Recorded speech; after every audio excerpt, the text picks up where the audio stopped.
Good morning, dear students. Myself, Umashri Mathur from Kohinoor Kids Secondary School Academy, Limca, Thana.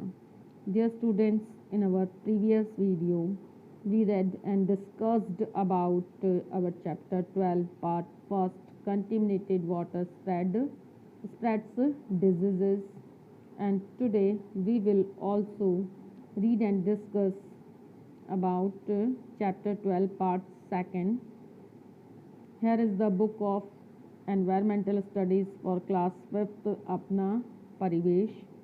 In our previous video, we read about contaminated water, water pollution, and different between water and the water accumulated in a pit and rivers, and stagnant water. How can stagnant water spreads different diseases and the homes of different types of insects that are harmful for us. And today we will read about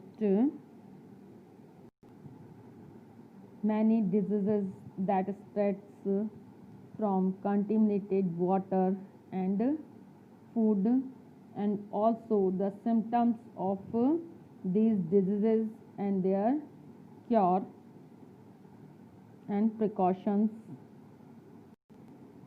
Dear students, have you ever think that why did we suffer from malaria and what are the symptoms of malaria? So dear students, I am explaining you here about malaria. Here is a table given for you. Small sting, big danger. यहाँ पे आप देखिए, यहाँ एक table दी हुई है. छोटा sting और बड़ा डेंजर, यानी कि एक जो छोटा सा जो बाइट होता है, जब मॉस्किटो हमें बाइट करते हैं, उसके छोटे से स्टिंग से हैं जो बहुत बड़ा डेंजर हो जाता है. Protection is better than cure, यानी कि इलाज से ज़्यादा अच्छा है कि हम उससे अपना बचाव करें. Join hands to fight against dengue, malaria and chikungunya. तो आइए हम जो हैं चिकनगुनिया, डेंगू और मलेरिया से बचने के लिए मिलकर 7 कदम उठाएं और इनको दूर भगाएं. Here are few measures by which we can take to prevent infections from mosquitoes. Sleep inside the mosquito nets only. Put mesh on the windows and doors and use mosquito repellent products. Wear light colored clothes and cover your hands and legs completely. Replace water of coolers, fridge and barrels every week. Don't let the water accumulate in empty containers, pots, tires near the tube wells. And in case of any type of fever, consult the doctor immediately. तो dear students, जो हैं कुछ measures को use करते हुए क्या कर सकते हैं कि हम हैं जो मलेरिया, डेंगू और चिकनगुनिया से हम अपने आप को बचा सकते हैं. हमें जो है वो जो मॉस्किटो नेट होता है, हमें अपने बेड पे जहाँ भी हम सोते हैं, स्लीपिंग होती है, हम करते हैं, वहाँ पे जो है हमें अपने बेड पे जो मॉस्किटो नेट यानी मच्छरदानी लगा के रखनी चाहिए. घर के जो दरवाजे और खिड़कियाँ होती हैं, हमें उस पर बारीक जाली लगवानी होती है, यानी लगवानी चाहिए, जिससे कि मॉस्किटोज़ हैं वो अंदर नहीं आ पाएँ, होम के अंदर एंटर नहीं हो पाएँ. और जो इसके अलावा एक और जो हम मॉस्किटो से बचने का जो एक और मेज़र है वो है कि हमें जो मॉस्किटो जो रिपेलेंट प्रोडक्ट्स होते हैं, मॉस्किटोज़ को जो है आकर्षित नहीं करते हैं, ऐसे जो मॉस्किटो रिपेलेंट यानी मॉस्किटोज़ को दूर भगाने वाले जो प्रोडक्ट्स होते हैं, हमें उन्हें यूज़ करना चाहिए। जैसे आजकल आपने देखा है कि जो मॉस्किटो कॉइल आती हैं, मॉस्किटो मशीन्स आती हैं, इसके अलावा जो मॉस्किटो के जो लिक्विड रिपेलेंट्स आते हैं, और इसके अलावा जो आपने देखे ऐड में, जैसे आप टेलीविज़न वगैरह में देखते हैं, टीवी जब वॉच करते हैं तो कई अटैचमेंट आप मॉस्किटोज़ वाले देखते हैं जहाँ पे मॉस्किटो रेपेलेंट का एडवर्टाइजमेंट किया होता है। जैसे आजकल वो एक पेपर भी आता है मॉस्किटो वाला, उसको बस आपने उसको हमें जलाना होता है, और जो है उससे मॉस्किटोज़, उसकी जो स्मेल से, उसमें जो स्मेल आती है रिपेलेंट की, उससे जो है मॉस्किटोज़ जल्दी ही दूर चले जाते हैं। इसके अलावा जो हमारा थर्ड जो मेजर है वो है wear light coloured clothes and cover your hands and legs completely. हमें जो है जो मॉस्किटोज़ वाला जो सीज़न होता है, यानी कि समर का जो सीज़न होता है और जो रेनी सीज़न होता है, उस समय सबसे ज़्यादा मॉस्किटोज़ होते हैं। तो हमें इस सीज़न में है लाइट कलर के क्लोथ्स पहनने होते हैं, और हमारे हैंड्स और लेग्स को कम्प्लीटली कवर करे ऐसी ड्रेसेस हमें पहननी होती हैं। तो फिर हम हैं जो मॉस्किटोज से जो हैं बच सकते हैं। इसके अलावा जो हमारा नेक्स्ट जो स्टेप है वो है replace water of coolers, fridges, barrels every week. हर सप्ताह हमें हमारे कूलर्स के, फ्रिज का और जो बैरल्स का है वो वाटर हमें हर वीक जो है वो चेंज करते रहना चाहिए। नेक्स्ट जो हमारा मेजर है वो है don't let the water accumulate in empty containers, pots, tyres near the tube wells and near by area. तो जो पानी होता है उसको हमें जो है खाली जो कंटेनर्स होते हैं उनमें, या फिर जो खाली बर्तन होते हैं, टायर्स जो ट्यूबवेल के पास पड़े होते हैं उनमें, और हमारे आसपास जो घर के गड्ढे बने होते हैं, घर के आसपास जो गड्ढे बने होते हैं, उनमें भी हमें है वाटर को जो है अक्यूमुलेट यानी स्टैगनेंट यानी जमा नहीं होने देना चाहिए, कलेक्ट नहीं होने देना चाहिए। क्योंकि ऐसा जो स्टैगनेंट जो वाटर होता है, अक्यूमुलेट जो वाटर होता है, जो इन चीज़ों में इकट्ठा हो जाता है, वहाँ पे है वो मॉस्किटोज़ हैं उन पे फ्लोरिश हो जाते हैं, यानी बैठते हैं और अपने एग्स देते हैं। बाद में जो ये एग्स हैं वो जो है लार्वा में चेंज होते हैं, और उसके बाद में वो एक एडल्ट मॉस्किटो बन जाते हैं, और जो है वो कई डिजीज़ को फैलाने का काम करते हैं। हमारा जो नेक्स्ट मेजरमेंट है स्टूडेंट्स वो है in case of any type of fever consult the doctor immediately. अगर आपको किसी भी तरह का बुखार हो जाता है तो आपको डॉक्टर से तुरंत कंसल्ट कर लेना चाहिए, यानी जैसे ही आपको लगता है कि आपके फीवर है तो इसके बारे में आपको डॉक्टर को ज़रूर दिखाना चाहिए, और डॉक्टर की कंसल्टेशन से ही आपको जो है अपना ट्रीटमेंट करवाना चाहिए।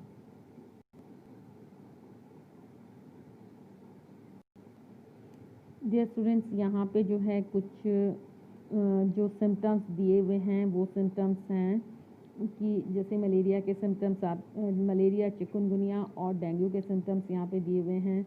जैसे इसमें फीवर हो जाता है, चिल्स, ठंड लगती है, और बॉडी एक होता है, हेड एक होता है, बैक एक होता है, पेन इन मसल्स, मसल्स में पेन होता है, जॉइंट्स में पेन होता है, और वॉमिटिंग और रेड रैशेस, और साथ में वॉमिटिंग और रेड रैशेस भी होते हैं।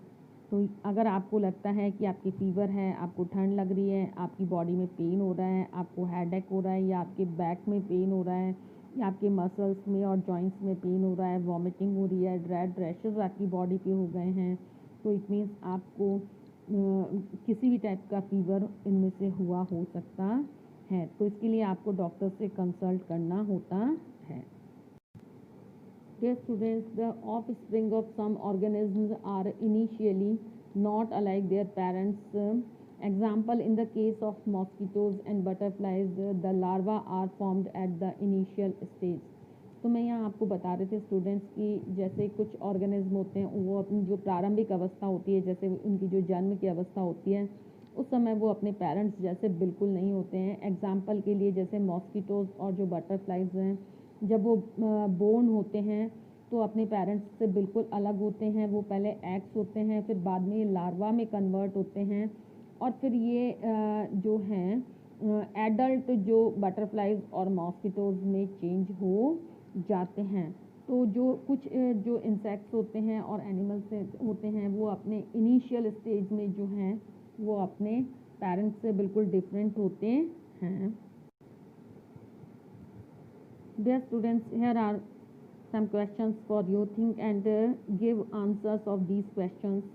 Which measures should be adopted to control the increase in the number of the mosquitoes? हमें क्या क्या जो हैं मेजर्स जो हैं वो हमें अडॉप्ट करने चाहिए जिससे कि जो है मॉस्किटोज़ का जो नंबर है इंक्रीज़ मॉस्किटोज़ के जो नंबर हैं उनको हम कंट्रोल कर सकें इंक्रीज़ होने से. तो यहाँ पे जो मैंने आपको जैसे एज हमने अभी पिछले जो टेबल है उसमें हमने जो है रीड किया था और डिस्कस किया था कि हमें जो है कुछ मेजर्स जो हैं वो अडॉप्ट करने चाहिए कि जैसे हमें जो है मॉस्किटो नेट्स में जो है स्लीप करना चाहिए. अपने जो विंडोज़ और डोर्स हैं उन पे हमें जो है मैश जो है पुटअप करनी होती हैं. इसके साथ में जो मॉस्किटो रिपेलेंट्स जो प्रोडक्ट्स हैं उनको हमें यूज़ करना चाहिए. लाइट कलर के क्लोथ्स हमें वियर करने चाहिए और साथ में जो है ऐसे हमें क्लोथ्स यूज़ करने चाहिए जो कि हमारे हैंड्स और लेग्स को यानी बॉडी को लगभग कवर करें. इसके अलावा जो वाटर कूलर्स हैं, फ्रिजेस हैं और बैरल्स हैं उनके वाटर को 1 वीक में जो है रिप्लेस करते रहना चाहिए. और जो अपने नियर बाय एरिया है और जो जैसे खाली पड़े कंटेनर्स हैं, पॉट्स हैं, टायर्स हैं तो इनमें हमें वाटर जो है कलेक्ट नहीं होने देना चाहिए. इसके अलावा जो है मॉस्किटो रिपेलेंट के जितने भी न्यू जो सिस्टम है वो हमें अडॉप्ट करने चाहिए. Here is second question for you. Where does the water get collected in open space? Open space में है वो वाटर कहाँ कलेक्ट होता है. तो डियर स्टूडेंट्स वाटर जो है ओपन स्पेस में घर के आसपास जो पिट्स बने होते हैं उनमें जो है कलेक्ट हो जाता है. जैसे जो गड्ढे बने होते हैं उनमें कलेक्ट हो जाता है या फिर कई बार जो होती हैं कि वो ड्रेन्स हैं वो ब्लॉक हो जाती हैं तो उनमें जो भी है वाटर कलेक्ट हो जाता है. Do the mosquitoes flourish in the water? आपका नेक्स्ट क्वेश्चन है कि क्या मॉस्किटोज़ हैं वो फ्लोरिश होते हैं वाटर पे. Yes, mosquitoes flourish in the stagnant water near by जितना भी स्टैगनेंट वाटर होता है या कहीं पे जो एक्यूमुलेटेड वाटर होता है उसमें मॉस्किटो फ्लोरिश होते हैं. With the help of any doctor, nurse or any other health worker, collect the posters containing information about protection from the diseases. Discuss about it in your class. That's in order to remain healthy, what should and should not be done. तो हमें क्या करना है, किसी भी doctor, nurse या फिर other health जो वर्कर है उसकी हेल्प से हमें कुछ जो है इंफॉर्मेशन कलेक्ट करनी चाहिए. पोस्टर्स कलेक्ट करने चाहिए जिनमें कि ऐसी इंफॉर्मेशन हो जिससे कि हम मॉस्किटो से होने वाली डिजीज़ के बारे में जान सकें या मॉस्किटो से जो है हम कैसे अपने आप को प्रिवेंट कर सकते हैं या इनको कैसे कंट्रोल में किया जा सकता है और हम डिजीज़ से अपना प्रोटेक्शन कैसे कर सकते हैं. तो इसके बारे में हमें अपनी क्लास में डिस्कस भी करना है ताकि हैं हम हेल्दी बने रहें. और जो हैं कुछ ऐसे मेजर्स हैं जो हमें कुछ अडॉप्ट करने चाहिए, हमें क्या करना चाहिए और क्या नहीं करना चाहिए, तभी हैं हम जो है रिमेन हेल्दी यानी कि हेल्दी रह सकते हैं. Dear students, here is a collage I made for you that mosquito carried disease कि मॉस्किटो जो हैं वो डिजीज़ फैलाते हैं. मॉस्किटो से होने वाली जो डिजीज़ हैं वो है Zika, dengue fever, malaria, chikungunya etcetera. तो यहाँ पे कुछ जो डिजीज़ हैं उनकी पिक्चर मैंने आपको शो की है. ये है फर्स्ट डिजीज़ जो कि है जीका और मोस्टली जो पीपल होते हैं वो इससे इन्फेक्टेड होते हैं. ये इसमें Zika virus do not develop symptoms. Zika जो वायरस होते हैं उसमें सिम्टम्स जो हैं वो हमें दिखाई नहीं देते हैं. However the virus can causes devastating birth defects if it infects A pregnant women, अगर ये जो वायरस है वो किसी प्रेग्नेंट वूमेन के अंदर अगर चले जाते हैं तो इसके थ्रू जो हैं ये जो है इस बीमारी को फैलाने का काम करते हैं, यानी इस डिजीज़ को जो है स्प्रेड करते हैं। हमारी जो नेक्स्ट जो हमारा डिजीज़ है वो है डेंगू फीवर। और जो डेंगू फीवर है उसके बारे में आप अच्छे से जानते हैं कि डेंगू फीवर है वो ऑकर्स होता है मोस्टली इन ट्रॉपिकल एंड सब ट्रॉपिकल जो एरियाज़ होते हैं इसके अंदर। और इसके जो कॉजेज़ हैं वो हैं कि इसमें जो सिम्टम्स होते हैं वो होते हैं कि हेडेक होता है और सीवर जॉइंट पेन, यानी आपके जॉइंट्स में बहुत बहुत ज़्यादा पेन होता है, और नाउसिया एंड फीवर, आपको नाउसिया और जो है तेज़ फीवर भी होता है। इसके अलावा जो मॉस्किटो से होने वाले जो डिजीज़ हैं वो है West Nile fever. First in 5th people infected with West Nile virus will develop a fever with a headache, joint pain or rash. The virus first emerged in the Western Hemisphere in 1999 in New York and has since spread across the US.